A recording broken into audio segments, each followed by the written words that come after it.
Hello, everybody. I'm Chris Cuomo. Here's the headline. In calamity, there is clarity, okay? If it seems weird to you that in America, let's go, some are choosing to support the efforts of a terror organization, you're right. That is weird. And if it seems like people are targeting Jewish Americans like this was the late 1930s, you're right. They are. And that's weird. So you need to focus on it and understand why. Now, here's the good news. Stop worrying about the other party, okay? We have much, much bigger problems. We have a common enemy, which has revealed itself, and it has been feeding off our manufactured fights, and it has several heads. We see Russian troll farms starting fights on whatever the culture war of the moment is. Race, right, left, reproductive rights, identity, and now the equities of the Middle East. They are assisting the head of the terror snake, Iran, the country that none of our leadership wants to take head on. They are using the internet to seed fundamentalism in our ranks. That's what's happening on campus. Now, the protests are real, just as the suffering in Gaza is real. And I believe the suffering is intolerable and should and must end. There must be more aid. There must be media access. But embracing a terror organization and wearing these Sadat scarves, we've never seen anything like this before. And a big reason for that is because what we're seeing now is not organic. Now, this should be an easy sell for the majority of you, right? Who are just onlookers, watching all the crazy on campus and in our politics. But for those who are in the trenches, let me just give me a second and just think about this, right? Then you can go back to threatening me online while you're saying you're for peace, and then you're telling me you want to kill me. But just see if you can keep two ideas in your head at once. Have you ever wondered why the Arab community doesn't provide the services and assistance to Palestine that Israel does, the great oppressor? Why Israel includes more Palestinians as citizens than just about any other Arab place relatively? And why are the Arabs saying no more refugees? I want to show you something. This is Egypt's border with Palestine. You see the big wall with all the razor wire? That's the Egypt side. Look like brotherly love? Does this look like just wanting Palestinians to not have to surrender their land? That's why we want them to stay there. Does that look like that to you? They don't want refugees because they fear what we seem to be inviting into our schools: fundamentalist extremism. Look at that wall, okay? Now, here's the real twist. Guess who's helping Egypt pay to keep out Palestinians? We are. Egypt asks the United States to help keep out the same people that they're saying they are protecting from an American-sponsored genocide. Again, Egypt asks America to help pay to keep out the same people that it says it wants to protect from genocide. Maybe rethink what TikTok is ramming down your throats. Maybe it's more complex. Maybe that's why it's been a mess for so long. So if the realities haven't changed, what has? The information war online, that's right. And Bernie Sanders, Senator, Vermont, says this situation could be Biden's Vietnam. That's interesting. He may be right, but I'm not sure that the battle is what happens in the Middle East as much as it is the efforts of enemies to poison minds online using the Middle East currently as an article of convenience, just as they used the impeachments, the Trump trials, reproductive rights, the culture wars. And we keep taking the bait to attack each other, growing weaker and weaker, and they love it. And that's why Hamas came out today and said the protests are growing great. We've never heard anything like that before. A terror organization celebrating what is happening in America. Iran and Russia and all the frenemies are getting what they want. And as for Senator Sanders, my question to you, sir, is what are you doing about it? These are not like the protests you were in the 60s about Vietnam. Protesting the war there wasn't tantamount to joining the Viet Cong. My question to the senator is, are you going to duck this war as well? Conscientious objection is not enough today, as it was for you back then. You must join with all leaders at home to fight against the foreign enemies that are affecting us here. It is the real war. We need action on what's happening online and on campus. You have to root it out and kill it. The problem is not just that you have a professor like this Thrasher guy at Northwestern who's clearly anti-Zionist and has called that country an apartheid state. Okay. The problem is that the campuses don't balance that idea and treat balance as if it was offensive. No wonder the campuses are so soft on what's happening. No wonder Northwestern cut them a deal. Who negotiates? I saw this clip of Reagan talking with these people like 50 years ago, saying this became a problem the moment that you people decided to let the kids in your schools decide which laws to obey based on what suits their ideas of the moment. And these campuses are doing the same damn thing again because they are okay with it. Last night I told you to follow the money, and you should. You also have to follow the news. This case in Texas with Democratic U.S. Representative Henry Cuellar, indicted with his wife, conspiracy, bribery, taken into custody Friday in the U.S. Department of Justice probe into the couple's ties to the former Soviet Republic of Azerbaijan.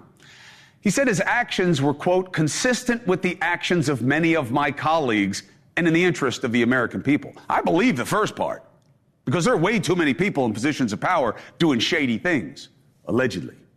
Now, Azerbaijan is not Iran, but it's a weird place to be playing, given its role as a terror conduit. You got to pay attention. We got to find out what that was about, because there's a lot of money coming in here from bad places. We have a common enemy that is corroding us from within. So enough pandering to parties and their manufactured madness. I know the media loves the Trump trials and the latest flare-up. But that's just all for ratings and advantage of the parties. It's ignoring what's helping fuel why people seem to hate each other these days in America. It's time to see what is threatening us. Who will take on Iran? Who will stop these online assaults? Scenes like what we just saw at UCLA with the protesters and the counter-protesters, that's going to keep happening as long as there's weakness surrounding these kids who don't know any better. The human mind, the male one at least, isn't even fully formed till 25 years of age. If you got a campus that's weak, that's allowing radicalism without balance, and lawmakers that don't seem to want to take on anything except what advantages them, what do you think you're going to see? This is the result of us attacking each other. And we are making it too easy for our enemies to fan the flames of our division online. We have seen the enemy, and it is not us. Who is going to step up and do the job? Our top story tonight is a Hamas official declaring the anti-Israel college protests a huge success. This cat wrote, "The students of today are the leaders of tomorrow. Protesters are on the right side of history. Biden will pay a heavy electoral price." I haven't seen such glee coming from a bad guy since Osama bin Laden was thanking Allah for how successful 9/11 went. When are we going to stop making it easy for our enemies? Now, maybe some perspective from the person you think you're trying to help may change your perspective on what would be helpful. I bring you a young man from Gaza, Hamza Hawidi, arrested, tortured by Hamas in 2019 after protesting the poor living conditions his people faced. He escaped Gaza in August, made his way to Europe. Now, at first, He was inspired by the college protests because the suffering in Gaza is real. Then he saw the pro-Hamas chants and blatant instances of anti-Semitism. He now thinks the protests are hurting the pro-Palestinian cause. How? He joins us now. Hamza, welcome. Thank you. Thanks, Chris, for having me. I really appreciate it. So, Hamza, this is what some think here. If I want to help Palestine, I have to say that Hamas is not a terror organization. They're just freedom fighters. And they're just pushing back against what Israel has done to them. So it's okay. It's no worse than what Israel has done. What is your perspective? That's totally wrong. That's what drove me to write my piece to the Newsweek, because recently I felt that these demonstrations are causing more harm to the Palestinian cause than they benefit us. They are right now glorifying and chanting for a terrorist regime who started this war and who is responsible for taking the Gazans and the Israeli hostages as a human shields. They forgot that this terrorist regime was responsible for killing many children during the war just to loot aid and to resell it in the black markets in Gaza. They also forgot that we as the Gazans were hostages for more than 17 years under Hamas's captivity. Now they say no, Hamza. Hamas was started by Israel, and then they had elections. And people like you and your family, you overwhelmingly support Hamas because they are providing for you and defending you from the great oppressor. That's totally wrong. After they won the elections, they started their first day in Gaza by killing more than 600 Palestinians, mostly from Fatah members, just to take over Gaza. They also silenced all of us. They took all the money that comes to Gaza to their bank accounts, and whenever anyone tries to criticize or talk or speak about it, it ended with him being arrested and tortured, and that's what's happened to me and to many Gazans. What happens if you are living in Gaza and it is public knowledge that you are gay or you are a transgender individual? What happens? Unfortunately, that will result in Hamas shooting you or twisting you from a top to annihilate you, because that's totally prohibited under Hamas's laws. Also, there is no opportunity for a free speech, not the LGBTQ only.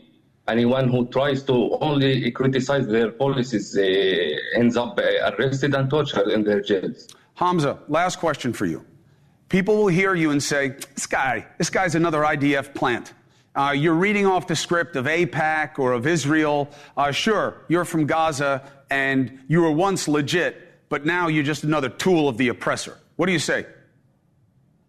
Exactly. I wish that they know that I personally paying a high cost for saying my opinions against Hamas.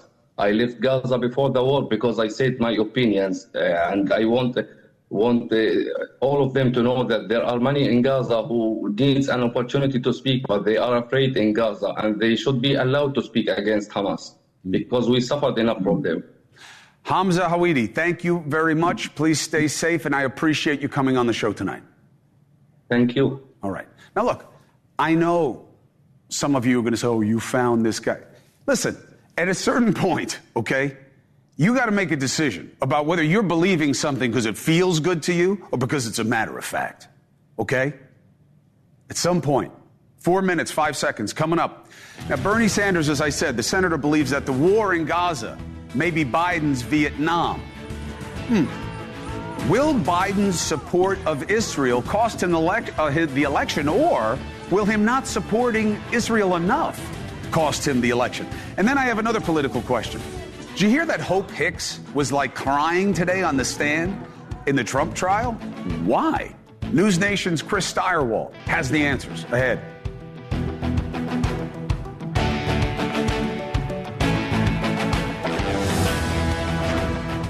And Alexa.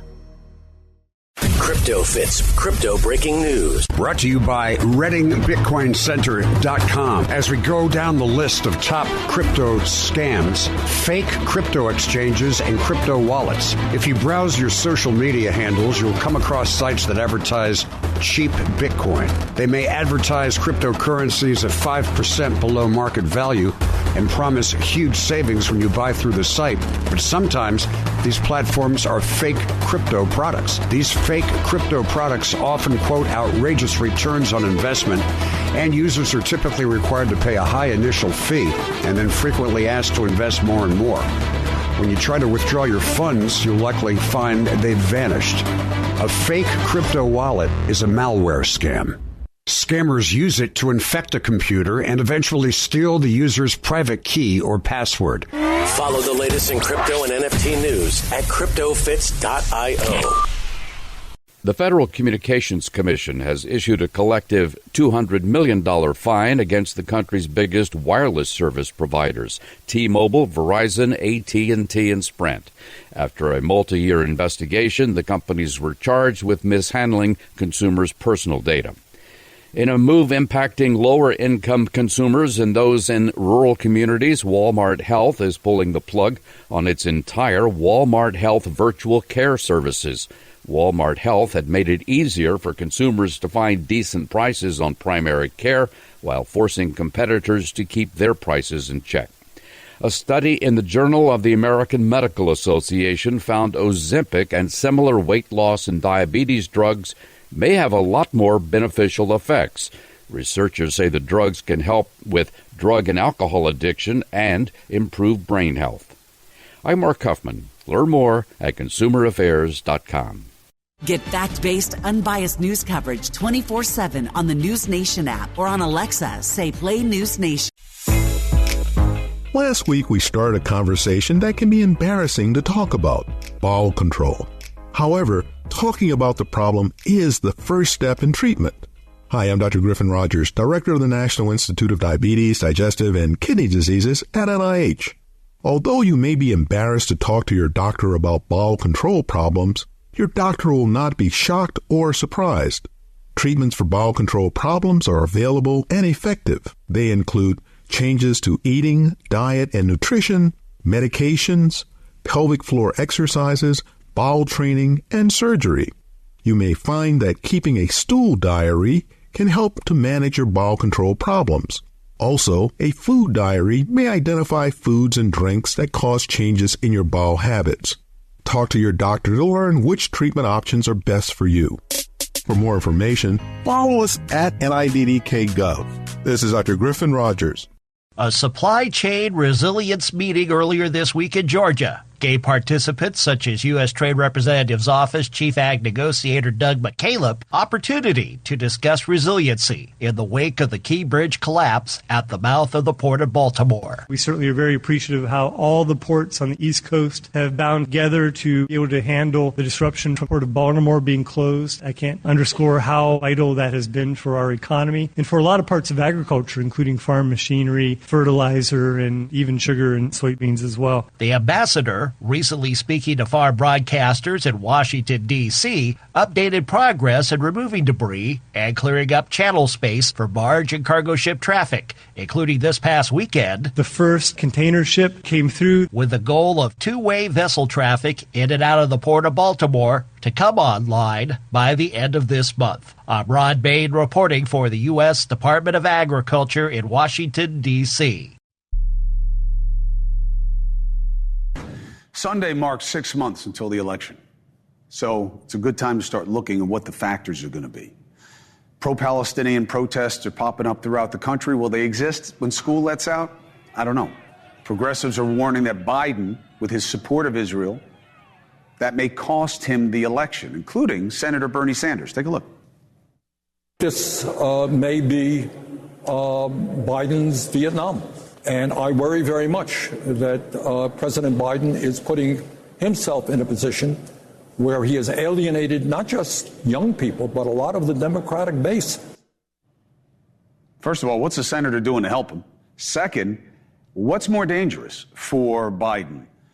because there are a lot of people who believe he hasn't been supportive enough, that he seems to be equivocating in terms of giving almost a level playing field to a terror organization in the analysis of right and wrong in the Middle East. Let's bring in NewsNation political editor and anchor of The Hill Sunday, Chris Stirewalt. It's good to see you, sir. All right, let's just take Bernie's statement face value. Do you believe that what's happening in the Middle East or here at home as a result will factor large on Election Day in November? Well, I don't know whether what's going on in the Middle East will factor large on Election Day, but Bernie Sanders is right about one thing. Vietnam was a big part of the reason that Democrats not only lost in 1968, but also in 1972, and why a cloud hung over their party really nationally until the 1990s. And it's not because of the conflict. It's in part because of the conflict, but it is substantially because of the reaction of mainstream people to what was going on within the Democratic Party. These protests are a bigger liability for Joe Biden with the larger number of normal, moderate, persuadable suburban voters, the people who decide every election, than the conflict itself is with the smaller number of committed Democratic activists who are mad at him. What about, I'm sure you're hearing the same thing, Jewish Americans, people who are allies of them, feeling that Biden's not doing enough for them and that they may leave him because, as much as they don't like Trump as a person, there's no question that he backs Israel. Yeah, and if you're a politician, you want both, right? You want both your base and you want the persuadables. You want both ears of the Mickey Mouse balloon fully inflated. You want your people to come out for you, but you also want to be able to persuade. But sometimes you have to choose, right? Sometimes when you're running for office, you have to choose between your base and the persuadables. And there's just a lot more persuadables. In this election where you have very unpopular candidates on both sides for both parties, this is going to be decided by the small number of swing voters. And when I say a small number, we're talking about, well, I guess let me put it this way. Half of the electorate lives in the suburbs. And who wins with those voters? Who wins with those practical, normal voters who don't like to see unrest, don't like to see violence, don't like to see anti-Semitism? That's what tells the story. So Biden sort of has to choose here. And there's an obvious choice about which one of these is more politically worthwhile. Ability to control social unrest will also be a leadership test here. Hey, help me understand something. I don't know what the Trump trial means in terms of the metrics. We have a poll here that suggests that even Republicans are thinking that it's more likely, if you'd like to put up the poll, that'd be nice, thank you, that Trump was doing something wrong where the hush money trial was involved. Now, a little bit of that is because the trial is ongoing, so they're getting more exposed to it. 40% say what he did was unethical. Only 17% say illegal. And then you have Hope Hicks crying today about how dramatic this all was. Like, what do you think this means? Or is it just more fodder for the kind of party game? Well, if there's one thing Donald Trump was a good television producer, right? Mm-hmm. He thinks about image constantly. When you think about his mugshot, you think about how he poses for things, you think about optics. That's everything that Trump is about. The optics around this case are bad. And I don't just mean the fact that it's a stinky milieu of, pornographic actresses and sleazy tabloids and scummy lawyers and all of that stuff. I mean, the actual visuals and the audio. When Trump comes out to make his statements in sort of this gloomy, dingy hallway, you can barely hear him, and he's behind a barricade. So for a president who is about optics first and optics last, the optics here look bad. And I do think this, I didn't know how I would feel about it until I saw it. But the visuals here for a very visual president, former president, are not flattering. What does Hope Hicks boo-hooing on the stand do? I think it draws people in. I think the soap operatic nature of this, the idea that this is tawdry, yes, but human drama playing itself out on this stage, it's captivating. And look, Hope Hicks is this interesting figure who unlike a lot of people who work in a presidential administration for a campaign, has had some celebrity of her own. I think it draws more people in. She's a compelling figure. It's ironic. You know, I haven't been doing much on the trial, and people come at me a little bit for that. Why are you doing more on the trial? It's because I believe that our enemies have been using the internet to drive us apart, and we're seeing it on our campuses. I think that's a much bigger concern. But also, you know, the tape they keep playing at trial that they believe is proof that Trump understood, the tape that Michael Cohen made of their conversation, I broke that story. I got that tape first at CNN. So, you know, the whole thing that they're basing on, that was... That's my reporting. I got that. Anyway, Chris Stirewalt, thank you very much. Continued growth on Sunday. You're getting better and better. Nobody brings the analysis of the game that you do. You're my favorite. Thank you very much for joining me tonight. Very kind, my friend. Thank you very much. Happy Friday. All right, brother. 4 minutes, 30 seconds. Coming up 6 weeks ago, after several lawsuits accusing Sean Diddy Combs of rape, sex trafficking, battery, we saw the feds raid 2 of the music mogul's mansions. Guns drawn, broad daylight, throwing his son in the handcuffs, arresting his drug mule, which was a totally inaccurate description. It looked as though Combs himself would be next. Nothing. But I got you some perspective. We got his former head of security, Inner Circle, nearly a decade, says the allegations by Diddy's ex-girlfriend are... Next.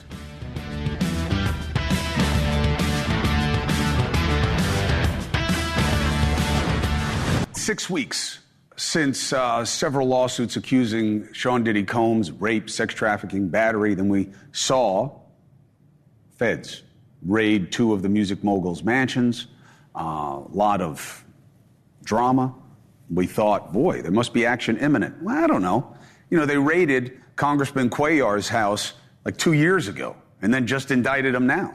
So maybe things do take time, and maybe the media and the rest, maybe we're just all impatient. But let's get some perspective. So it gives us time to continue to dig. We have Diddy's former head of security, Roger Bonds, okay? Inner Circle guy for nearly a decade. He is speaking out about what he knows to be true about some of the allegations, specifically those made by Combs' ex-girlfriend, Cassie. He says those allegations from Cassie were true about being abused. Bonds was named in that lawsuit. Cassie says he helped save her life. Combs denies the allegations. No charges. Roger Bonds joins us now. Thank you very much, sir. How you doing, Mario? How's everything doing? I'm doing well. Thank you for taking this opportunity. Roger, do you believe that there is that there is substance to what we're hearing about Combs being involved in these heavy criminal activities? I believe some of the things. I think some of it is a little far-fetched, but I think some of it is definitely true. Now, when we get into what the sum is, you are in the lawsuit as saying, in the car leaving the club, you know that Mr. Combs physically abused his girlfriend, putting the hands on her way over the line, that you tried to stop it, but you couldn't. Is that all accurate? Yes, that's accurate. And help the audience understand what you know was going on there. Well, there's definitely times that he was very abusive argumentatively. He was very abusive physically. You know, that particular time that Cassie is talking about, they were at a dinner or a gathering on Sunset Boulevard. And Cassie was talking to a manager, and he got very upset about that. You know, he didn't want her talking to any other managers or doing anything without his say-so. And he got very abusive that day, and I jumped out the car, and I ran up on him, and I grabbed him, and I was like, what are you doing? Do you see where we at? Like, what's going on? And he got inside the car once I grabbed him up, and he realized the way he was at, but some of the damage was done already, and I put her inside the car, too. The idea that he would be involved in running drugs, running women for the enjoyment of others, did you see anything like that? Did you hear anything like that? Well, I don't think when they say running for others, I don't particularly believe that. You know, at the end of the day, he's Sean Combs, he's Diddy. You know, a lot of the things that they accuse him with, I feel falls under different kind of jurisdictions.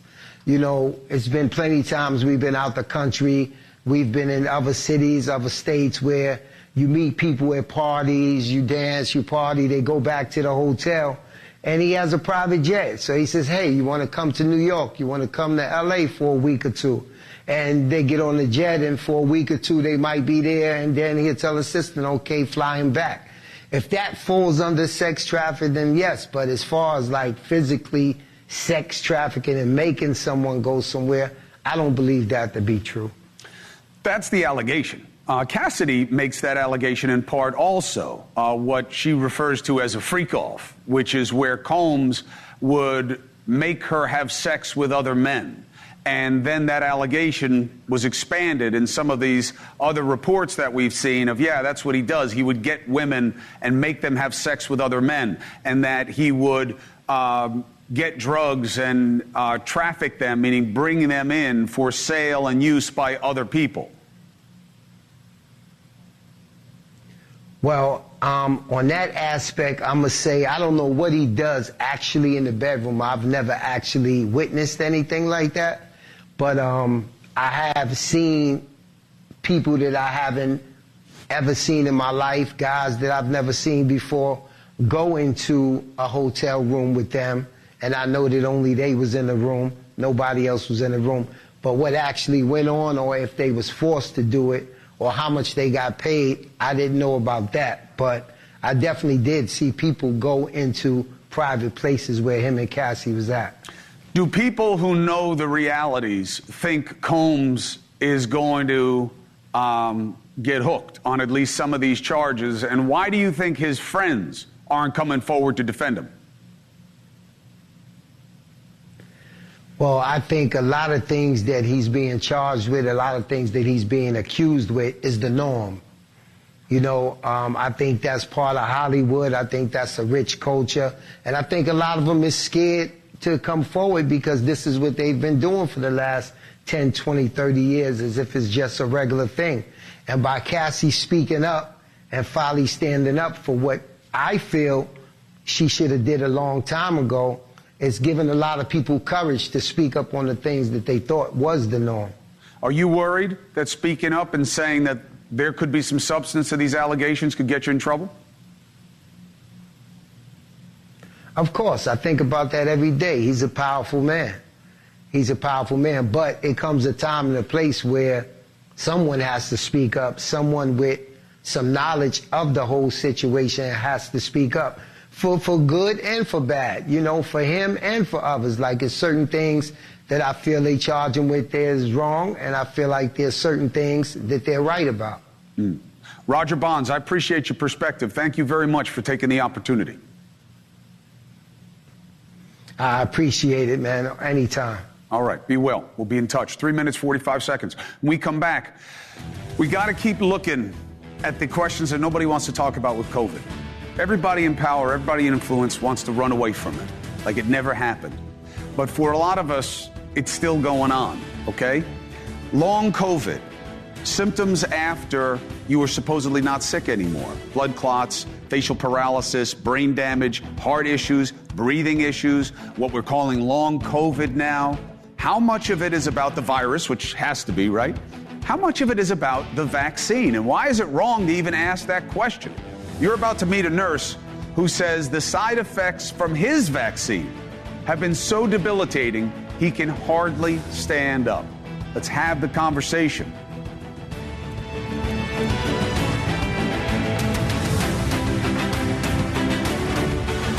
We got to keep talking about what happened during the pandemic. Why there's no commission review of what worked and what doesn't, and where should there be blame and where should there just be better, and why are so many people still sick?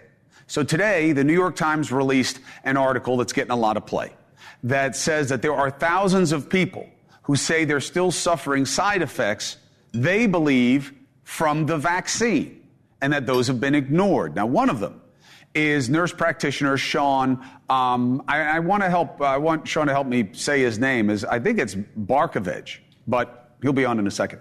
He says he got his first dose in 2020, had side effects. Just standing up sent his heart racing, stinging pain in his eyes, mouth, groin.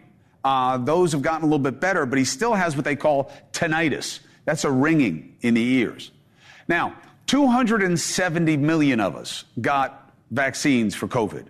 Nearly 677 million doses have been given out, okay? Tens of millions of lives were arguably saved by them. Why do I say that? Because it's complicated. That's why. But we know that vaccines can have unintended consequences, aka side effects.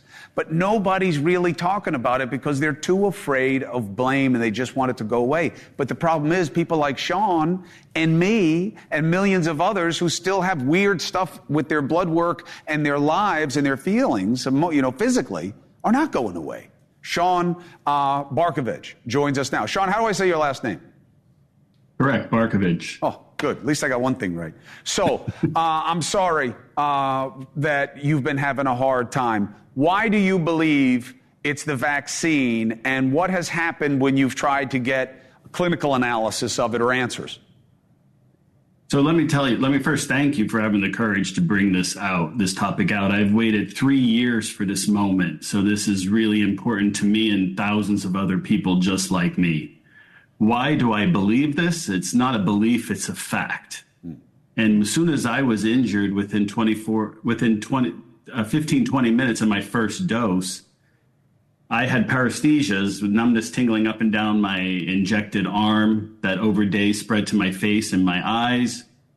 I went to see a neurologist. He ran some tests. He's like, well, this is all new. We don't know much about it, but the hospital is going to mandate it. You should get a second dose. And everything in my medical mind and in my bones was telling me, no, if you have a reaction after something, don't do it again. But the pressure was immense. And then 3 weeks rolled around, I got a second dose. And after that, everything blew up. I went from being a healthy, 100% healthy, fully functioning nurse to in a complete downward spiral of health. I had a myriad of symptoms. And in the succeeding years, have you gotten any clarity from doctors that, yeah, we are seeing this, or from the drug manufacturer putting out any information about what could happen as a side effect? No, as a research nurse practitioner and somebody who worked on vaccine research, I thought after I was injured, there would be people to help me. I'm like, I'm in New York City. I will have there will be medical people ready to help me. There must be interest to find out what happened or what went wrong with me. I reached out to my political representatives. I reached out to the NIH, the CDC, the FDA. I got no answers. No one wanted to touch it. I got token responses back or no response. And so I went on a mission to research myself and help others. What have you found out? And what do you see in your blood work? So I sent, in the early days when I couldn't get answers here at home in America, I sent my blood over to Germany. And I had help with connecting with German scientists. They were more interested to help me than people here in my own country. It's less political there. That testing showed I developed several autoantibodies, many of them that some theorists or some scientists believe are attributed to this POTS, or positional tachycardia that you mentioned, where every time I stand, my heart zooms. So some of my autoantibodies look similar to people with long COVID, and I never had COVID. And that was proven through immunological studies of my blood. They could not find any viral antibodies. We don't even really have an official finding on long COVID. And I know that's weird because I say that I have long COVID, but I only say that I have long COVID because the doctors who are treating me are calling it long COVID, and they say that they're not getting a whole lot of support from the government because even though we are spending a lot of money in the U.S. On a specific effort to research long COVID, they take a long time. And I think there's really no incentive to get out in front of this because it's just bad PR. right? I mean, nobody's going to get patted on the back for saying, yeah, Sean's right. There's side effects on some of the vaccines or all of the vaccines that we should be talking about and figuring out how to treat. And there is long COVID and there's lots. Nobody wants to say that because it's all political now. Right. And we're caught in the crosshairs of the politics. I thought that all my pro-vaccine colleagues that championed me on would be there to lift me up and help me. And in fact, they're the ones who turned around, dismissed, denied, and tried to censor and bury me. What do they think? You're chasing money? What's that? What do they think? You're chasing money? I think that it's just the taboo around, like you said, about vaccines. They're afraid that by showing my face, I'll drive vaccine hesitancy. But what they don't realize, and what I have come to realize, is that the censorship and the hiding of it is actually fueling vaccine hesitancy. If the government had just said, hey, these are novel vaccines, we don't, there will be reactions. Let's just have a program in place to deal with them. Right. Set up the fund to obligate the manufacturers to provide help or research.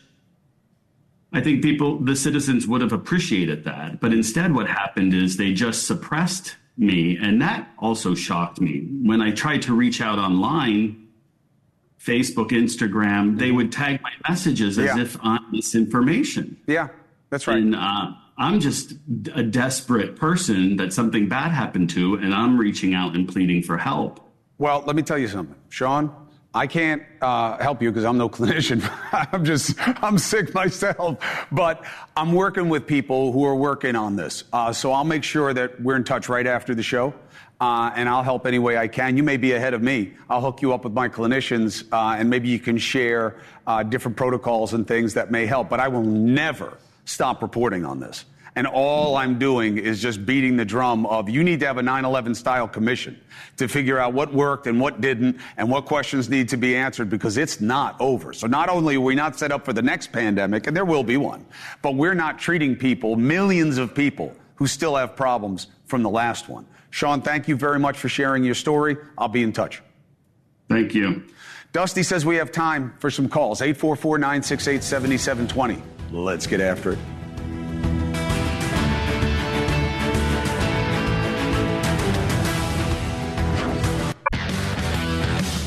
All right, Dusty, who do you have? We have Danita from Baltimore, Maryland. Danita, what's your question?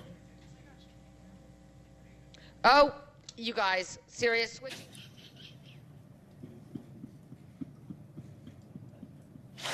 Do you have anyone on the phone? Danita's up. There's Danita. Hello, can you hear me? Yes, what's your question? My question is, what do we do about the vaccine situation? Most vaccines have side effects, and I think it's a valid point that vaccine hesitancy could be a real possibility that could cause more harm than good. And really quick, I think it's too soon for a task force or some expensive study. I think we need more data.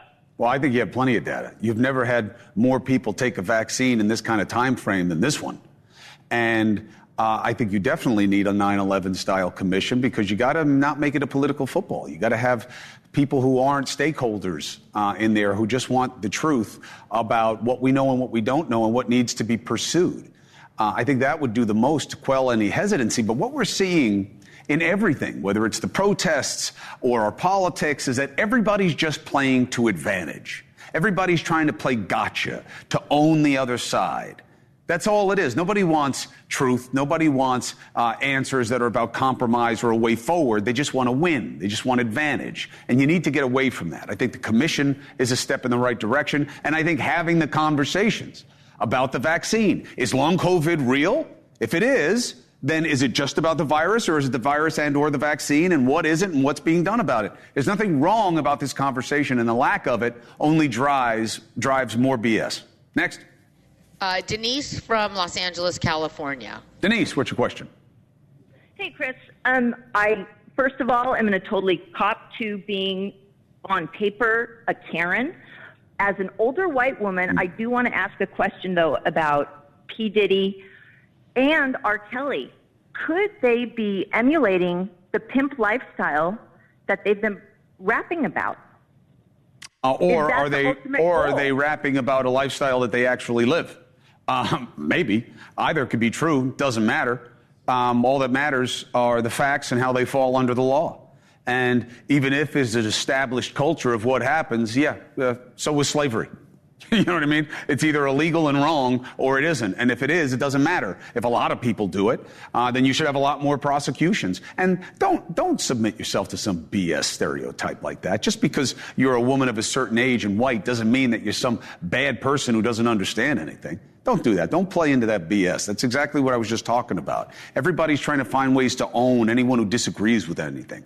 We don't need more of that. You're a good person who's curious, and I appreciate you calling. Next. Okay, next and last, let's go to James from Ohio. James, what's your question? Do you think January 6th had any influence on the colleges, reflected on the colleges' actions of today? A little. I see January 6th more as a bad analog that people on the right are now using these to offset January 6th. Like, oh, this is worse than that, or is this an insurrection? You know, that's exactly what I'm talking about, this BS game.